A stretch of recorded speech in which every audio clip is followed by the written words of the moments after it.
Morning में approximately 5:40 का time था जब शेलिंग स्टार्ट हुई 4 बजे से। उस टाइम 5:40 पे मैं फर्स्ट फ्लोर पे था अपने घर में, एग्जैक्टली 50 मीटर दूर है यहाँ से। मेरे को एक जोर से इम्पैक्ट आया तो मैं भी थोड़ा सा घबराया और 15-20 मिनट में मेरे को पता लगा कि रिहाड़ी में ही यहाँ पे हुआ। हम यहाँ पे आए, बाबे वाली माता की कृपा है जम्मू के ऊपर कि जिस इम्पैक्ट से वो गिरा था वहां पे जो इंजरीज हुई 3 लोगों को, लेकिन जिस घर में गिरा वहां पे किसी को इंजरी नहीं हुई। एक घर ये है सामने वाला, यहाँ के उनके बेटे को बाजू पे लगी है, एक फादर है नीरज और उनकी बिटिया को स्प्लिंटर्स लगे हैं। मैं अभी मेडिकल कॉलेज से मेरे प्रदेश अध्यक्ष में उनके साथ गया हुआ था। ये पाकिस्तान जो है हमारी आर्मी के साथ डायरेक्टली तो उसके लड़ने की हिम्मत नहीं है, उसने रेजिडेंशियल एरियाज में अटैक करना शुरू कर दिया है और उसका एक ही रीजन है रेजिडेंशियल एरियाज पे अटैक करने का कि जम्मू सिटी के अंदर पैनिक फैले। मैं लोगों से आपके चैनल के माध्यम से अपील करता हूं कि जहां पे भी कुछ ऐसा हो तो वहां पे इकट्ठे होने की जरूरत नहीं है, क्योंकि वो दोबारा से भी वहां पे कुछ अटैक हो तो वहां पे हमें आरी ज्यादा कैजुअल्टी ना फेस करनी पड़े। हमें अपने घरों के अंदर और सब जितने भी लोग हैं, मैं पब्लिक को एक जनरल अपील है जो शेलिंग चल रही है कि अपने ग्राउंड फ्लोर में सोएं, फर्स्ट फ्लोर में ना सोएं।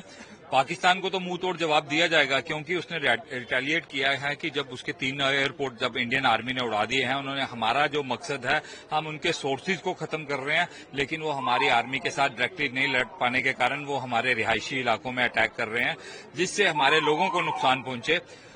बाबे वाली माता की जम्मू कश्मीर में कृपा है, कुछ ऐसी बड़ी घटना नहीं हुई। ठीक है, नुकसान चीजें बन जाती हैं लेकिन कोई लाइफ का लॉस नहीं हुआ। मैं रजौरी के अंदर जो हमारे एडीसी थे उनकी भी रात को शहादत हुई है, उसके लिए भी पूरा जम्मू शहर दुखी है।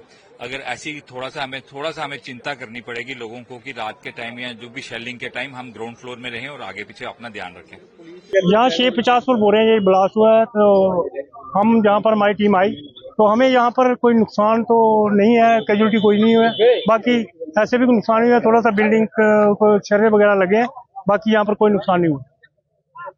कोई जानमाल का नुकसान नहीं हुआ। तो कह रहे हैं कि भाई कोई वीआईपी घर का कोई नहीं वीआईपी घर नहीं था, ये सिक्योरिटी के वहाँ यहाँ ये लगा हुआ था, उसको उड़ाया गया। ये ऐसे आप ये समझो कि ये ऐसे ओपन में ही पड़ा है, कोई वहाँ नुकसान नहीं। ये तो सुबह का टाइम था और पहले छोटे छोटे धमाके हो रहे थे, वो हम सोए हुए थे तो जाग गए। तो एक धमाका इतनी जोर से हुआ कि मुझे लगा कि ये मेरे छत पे ही गिर गया।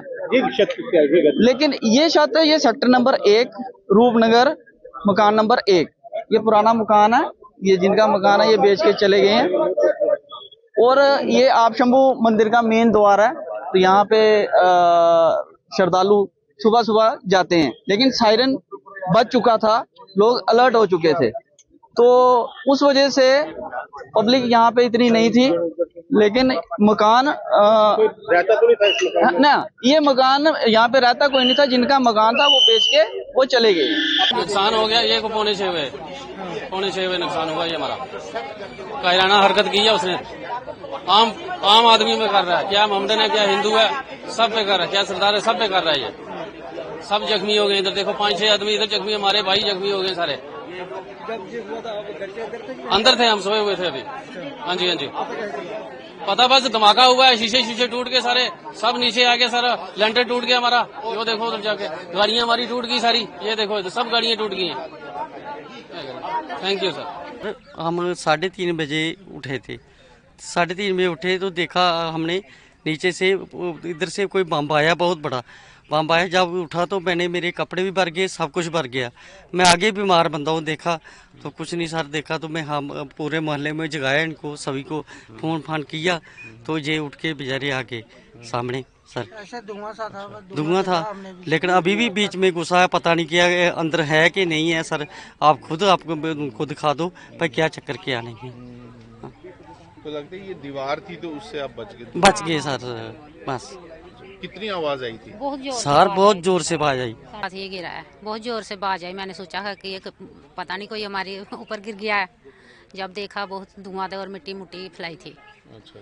हाँ सर हमारे पास 3 पेशेंट आए हैं, एक मेल है और एक फीमेल है। कंडीशन सर उनकी काफी क्रिटिकल है, तो शायद मुझे लगता है उनकी डेथ हो चुकी है। हालात सर आज काफी बहुत ज्यादा खराब हैं, जंगी हालात बने हुए हैं लेकिन हॉस्पिटल का जो स्टाफ है वो पूरी तरह से मुस्तैद है और अपने काम में लगा हुआ है। आपका नाम? फारूक अहमद वानी, जी एक्टिव सिक्योरिटी सर्विस। मैं राजेश गुप्ता बिट्टू शाह, मैं प्रेसिडेंट पाल मंडल भी हूँ यहाँ पे, तो कांग्रेस का भी एक सिपाही हूँ। तो जब ये सुबह से हो रहा था 5-4 साढ़े 4 बजे से, तो जब मुझे पता चला कि हमारे कहीं 2 डेड बॉडियाँ इंडस्ट्री के अंदर पड़ी हुई हैं, तो एक हमारे को ऑफिसर साहिबान है, मेरे बड़े अच्छे दोस्त थे, तो अब हॉस्पिटल में पहुंचा हूं तो उनका तो इलाज चल रहा था अभी, तो दूसरी 2 डेड बॉडियां हैं।